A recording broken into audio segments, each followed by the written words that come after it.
Indian വിപണിയുടെ കുത്തക ട്രംപിന് അടിയറ വെച്ചോ? ലോകത്ത് സമാധാനം എത്തിക്കാനുള്ള വ്യാപാര വഴികൾ തേടി ഇത്രയേറെ സഞ്ചരിച്ച മറ്റാരെ കാണാനാകും? ആ ഒരൊറ്റ ശുഷ്കാന്തി കൊണ്ടാണ് ഇന്നലെ രാത്രി തന്നെ ഇന്ത്യയിലെ വ്യാപാര മേഖലയിലെ പ്രതിസന്ധി 30 മിനിറ്റ് നീണ്ട ഒരൊറ്റ ഫോൺ കോളിൽ തീർത്തത്. ഇതെങ്ങനെ ലോക സമാധാനവുമായി ബന്ധപ്പെട്ടു എന്ന് ചിന്തിച്ച് തല പുണ്ണാക്കണ്ട. റഷ്യയിൽ നിന്നുള്ള എണ്ണ ഇറക്കുമതി ഇന്ത്യ ഇല്ലാതാക്കിയാൽ അത് യുക്രൈൻ യുദ്ധം അവസാനിപ്പിക്കാൻ സഹായകമാകും. അതിന്റെ പേരിലാണല്ലോ ഇന്ത്യക്കുമേൽ 25% അധിക തീരുവ US ചുമത്തിയത്. ആ സമീപനത്തിലെ ശുഷ്കാന്തി സമാധാനത്തിനുള്ള നൊബേലോളം വിലപ്പെട്ടതാണെന്ന് പറഞ്ഞ് ഇനി കളിയാക്കണ്ട. പിന്നെ അമേരിക്കയ്ക്ക് ഈ ഡീലിൽ എന്താണ് നേട്ടമെന്നും ചോദിക്കരുത്. ഇന്ത്യൻ ഇറക്കുമതിയിലെ 50 മുതൽ 60% വരെ അമേരിക്കയ്ക്ക് തീരെഴുതിക്കാനുള്ള കരാറാണെന്ന ആരോപണം ഉയർന്നു കഴിഞ്ഞു. കാലം കുറേയായുള്ള ട്രംപിന്റെ ഇന്ത്യക്ക് മേലുള്ള സമ്മർദ്ദ തന്ത്രമാണ് ഇതോടെ വിജയം കണ്ടത്.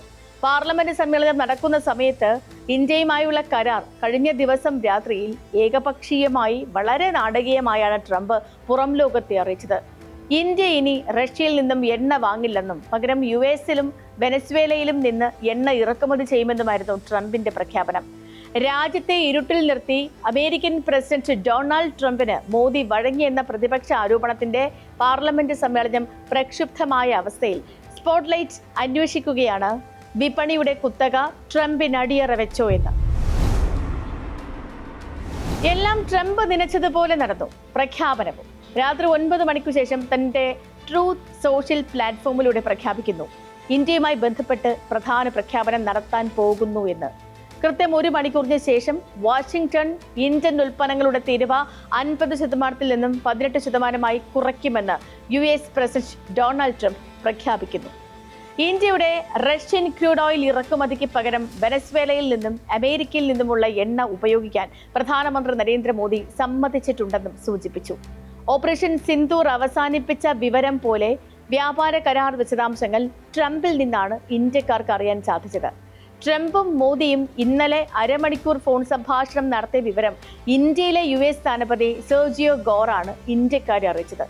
ഇന്ത്യ US കരാർ സാധ്യമാകാത്തത് മോദി ട്രംപിനെ വിളിക്കാത്തത് കൊണ്ടാണെന്ന് US വാണിജ്യ സെക്രട്ടറി ഹെവാർഡ് ലൂട്ട്നിക് കഴിഞ്ഞ മാസം പറഞ്ഞിരുന്നു. അദ്ദേഹത്തിന്റെ വാദം ശരിവയ്ക്കും വിധം മോദി ട്രംപ് ഫോൺ സംഭാഷണത്തിനു ശേഷം കരാർ പ്രഖ്യാപിക്കപ്പെടുകയായിരുന്നു. ട്രംപിന്റെ പ്രഖ്യാപനം ഇരുസഭകളിലും വലിയ പ്രതിഷേധങ്ങൾക്കാണ് വഴിമരുന്നിട്ടത്. ഇപ്പോൾ വിശദീകരിക്കാൻ സാധ്യമല്ലെന്ന് രാജ്യസഭയിൽ JP നദ്ദ സൂചിപ്പിച്ചതും ലോക്സഭയിൽ KC വേണുഗോപാൽ കൊണ്ടുവന്ന അടിയന്തര പ്രമേയത്തിന് അനുമതി നിഷേധിച്ചതും സംഘർഷാവസ്ഥ സൃഷ്ടിച്ചു. എന്തുകൊണ്ട് പ്രധാനമന്ത്രി സംസാരിക്കുന്നില്ല എന്ന് പ്രതിപക്ഷം ചോദിച്ചപ്പോൾ നരേന്ദ്രമോദി മൗനിയായി തുടർന്നു. ട്രംപുമായുള്ള ചർച്ചകൾക്ക് നേതൃത്വം നൽകിയ വാണിജ്യമന്ത്രി പീയൂഷ് ഗോയൽ ബുധനാഴ്ച എത്തി പ്രധാനമന്ത്രിയുമായി ചർച്ച നടത്തിയ ശേഷമേ ഔദ്യോഗിക വിശദീകരണം ഉണ്ടാകൂ എന്നാണ് അറിയാൻ കഴിയുന്നത്. രാജ്യത്തെ ഇരുട്ടിൽ നിർത്തി അമേരിക്കൻ പ്രസിഡന്റ് ഡൊണാൾഡ് ട്രംപിന് മോദി വഴങ്ങിയെന്ന വിമർശനം ഇതോടെ ശക്തമാവുകയും ചെയ്തു.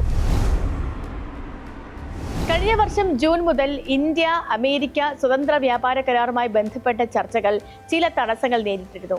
പ്രത്യേകിച്ച് റഷ്യയിൽ നിന്നുള്ള എണ്ണ ഇറക്കുമതിയെ ചൂണ്ടിക്കാട്ടിയാണ് ഇന്ത്യക്കെതിരെ അധിക തീരുവയും പിഴകളും US ചുമത്തിയത്.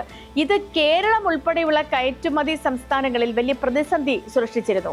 ഇന്ത്യയിലെ കാർഷിക ക്ഷീര വിപണി, ഇലക്ട്രിക് വാഹനങ്ങളിലേക്കും ഓട്ടോമൊബൈൽ വിപണികളിലേക്കുള്ള പ്രവേശനം, ജനിതക മാറ്റം വരുത്തിയ വിളകൾക്ക് വിപണി തുറക്കൽ, ബദാം, ആപ്പിൾ, വാൾനട്ട്, വൈൻ തുടങ്ങിയ ഉൽപ്പന്നങ്ങൾക്ക് തീരുവയിൽ ഇളവ് തുടങ്ങിയ ആവശ്യങ്ങളായിരുന്നു ഇന്ത്യൻ മാർക്കറ്റിൽ നിന്നുള്ള US-ന്റെ ആവശ്യം. എന്നാൽ പല കാരണങ്ങളിലും ഇന്ത്യയിൽ നിന്നുള്ള എതിർപ്പ് തുടർന്നു. ഇന്ത്യൻ കർഷകർക്ക് സംരക്ഷണവും മിനിമം താങ്ങുവിലയും വേണം എന്നത് ഇന്ത്യ ഉയർത്തിയ പ്രധാന ആവശ്യമായിരുന്നു. ഈ പുതിയ കരാറിലൂടെ ഈ മേഖലകൾക്ക് വലിയ ആശ്വാസം ലഭിക്കുമെന്ന് ഒരു വിഭാഗം അഭിപ്രായപ്പെടുന്നുണ്ട്.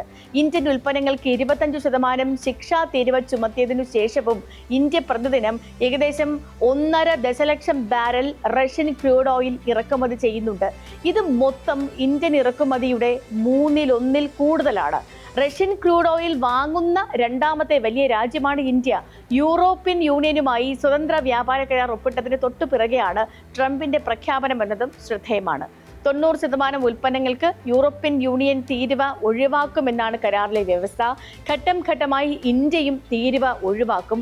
ഇറക്കുമതി തീരുവ ഇല്ലാതാകുന്നതോടെ നിരവധി ഇറക്കുമതി ഉൽപ്പന്നങ്ങളുടെ വില കുറയുമെന്ന സ്ഥിതിയുണ്ട്.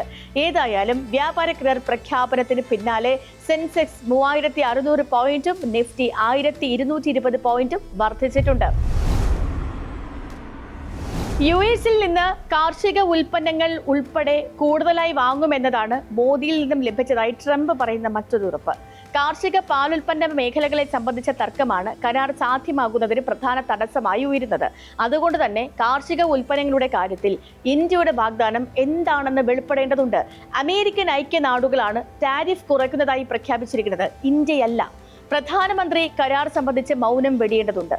തങ്ങളുടെ കയറ്റുമതിക്ക് ഇനി 18% നികുതി മാത്രമേ ഉണ്ടാകൂ എന്നതിനെ ഇന്ത്യ സ്വാഗതം ചെയ്തെങ്കിലും പകരമായി ഇന്ത്യയുടെ ഭാഗത്തു നിന്നുള്ള നികുതി കുറയ്ക്കലിനെ കുറിച്ച് ഔദ്യോഗികമായ വിവരങ്ങളൊന്നും തന്നെ പുറത്തുവിട്ടിട്ടില്ല. ഇനി റഷ്യൻ എണ്ണ ഇറക്കുമതി നിർത്തുന്നത് സംബന്ധിച്ച അവകാശവാദവും അത് അമേരിക്കയുടേതാണ്, ഇന്ത്യയുടേതല്ല.